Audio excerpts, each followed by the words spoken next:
seperti kemudian sisik-sisik ular naga yang memanjang lurut sangat presisi, yang kemudian siapa sangka kemudian di depan pulang dari sawahnya dalam keadaan haus dan dahaga, dalam keadaan letih dan lapar. Setelah sampai rumah ternyata, guys, jangan lupa like, subscribe, dan komen ya kan.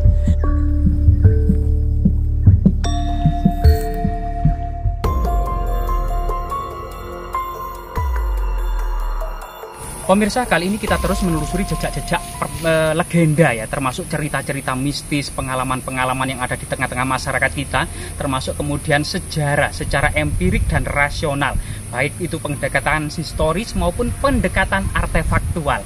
Kali ini kita berada di sebuah lereng gunung ya yang sangat indah dan permai di bawah naungan pohon bambu kuning. Jadi bambu kuning pada masa lalu atau beberapa cerita tutur yang berkembang di masyarakat bisa menangkal aura-aura negatif. Di lokasi ini kita akan mendapati sebuah talut ya, talut penahan tanah yang terbuat dari batu-batu alam yang sangat indah itu ya, seperti kemudian sisik-sisik ular naga yang memanjang lurut sangat presisi, yang kemudian siapa sangka kemudian di depan kita ini ada temuan arca Buddha Maha Aksobya yang masyarakat mengenalnya sebagai orang bertapa sampai membatu, raksasa Asia ya. Jadi seperti ini. Ternyata kemudian dari segi kemudian rambutnya, telinganya, mukanya, lehernya, kemudian dadanya, tangannya, dan seluruh posturnya ini diduga memang unfinished atau belum selesai diselesaikan atau dipahat ya, sehingga kemudian terlihat sangat kasar. Sehingga kemudian cerita tutur yang berkembang di tengah-tengah masyarakat dari keberadaan arca Buddha raksasa ini seperti ini. Jadi kisah tutur yang berkembang di tengah-tengah masyarakat, dahulu ada seorang petani yang pulang dari kerja, pulang dari sawahnya dalam keadaan haus dan dahaga, dalam keadaan letih dan lapar. Setelah sampai rumah ternyata didapati istrinya hanya berdandan di depan cermin, belum memasak air, belum memasak nasi atau hidangan. Sampai di dapur ternyata dandang untuk menahan nasi masih kosong, sehingga kemudian dandang tersebut ditendang menjadi watu dandang. Cermin yang dibuat untuk berias ditendang menjadi batu cermin. Istrinya tersungkur menjadi reco wedok, dan dia sendiri kemudian menyesali perbuatannya, duduk bertapa sampai membatu yang dikenal dengan reco lanang. Jadi di bukit yang sangat permai ini ada banyak tinggalan artefaktual yang berbalut kisah-kisah legenda yang ada di tengah-tengah masyarakat, yaitu kemudian watu kocor, reco lanang, reco wedok, watu dandang, yang kemungkinan sebenarnya hal ini merupakan artefak-artefak yang sangat penting. Coba kita keliling.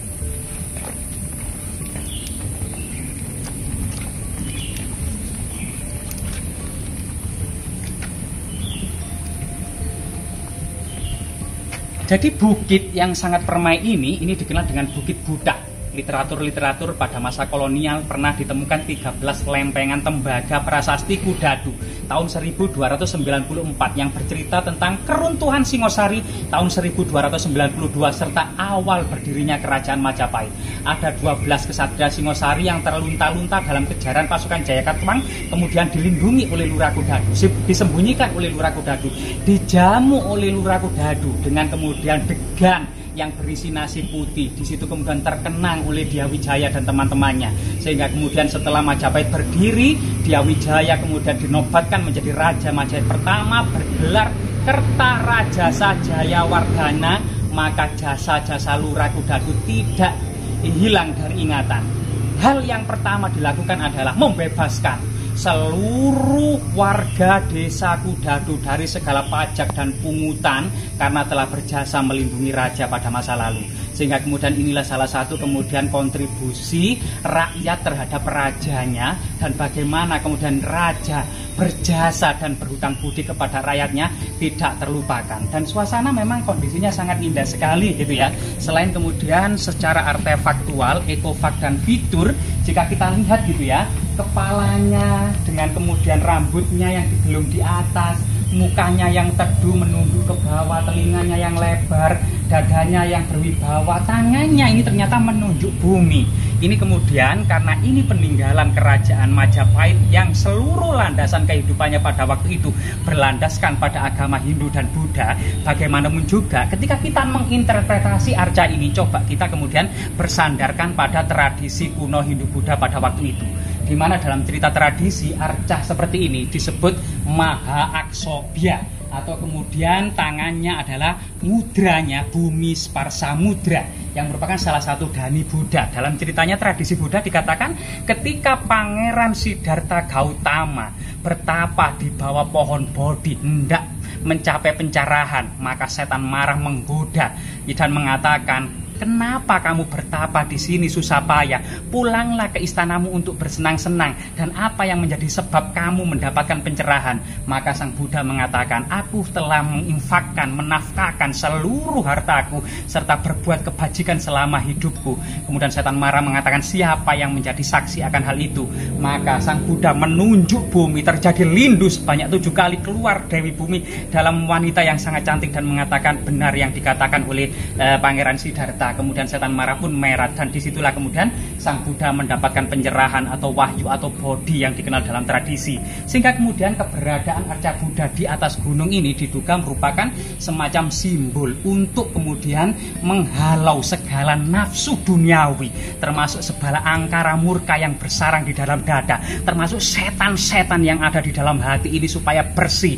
Dan kemudian tujuan para pensiunan, para pejabat tinggi kerajaan Majapahit guna menyempurnakan catur asrama, yaitu tahapan hidup, brahmacarin, grahasta, wanaprasta, dan sunyasa, guna menjadi jiwa-jiwa yang bersih dan suci untuk menyatu kepada Tuhannya yang dikenal dengan moksa. Sehingga kemudian area gunung ini pada masa lalu sehingga menduduki 4 fungsi sekaligus. Yang pertama adalah perdupaan atau persajian gitu ya. Yang kedua adalah pemujaan.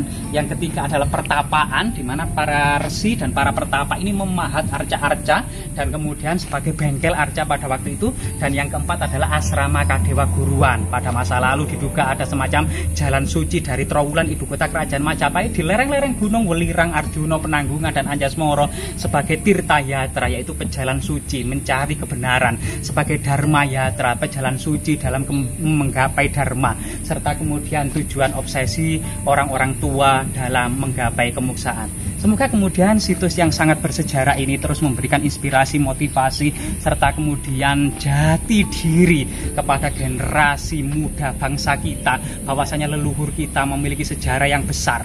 Bahkan awal-awal kerajaan Majapahit tidak gentar untuk menghadapi pasukan Mongol dengan strategi yang sangat cerdik, mampu meluluhlantakkan pasukan Mongol tahun 1293 di Canggu Mojokerto, sehingga momen yang sangat bersejarah ini menjadi hari jadi Kabupaten Mojokerto, serta kemudian meluluhlantakkan pasukan Mongol yang ada di Surabaya oleh Arya Wiraraja, sehingga momen tersebut juga menjadi hari jadi kota Surabaya. Semua ini karena prestasi leluhur kita, dan kita merupakan mata rantai dari generasi yang masa lalu, dan kita akan memiliki kepercayaan diri untuk setara dengan bangsa-bangsa yang ada di dunia.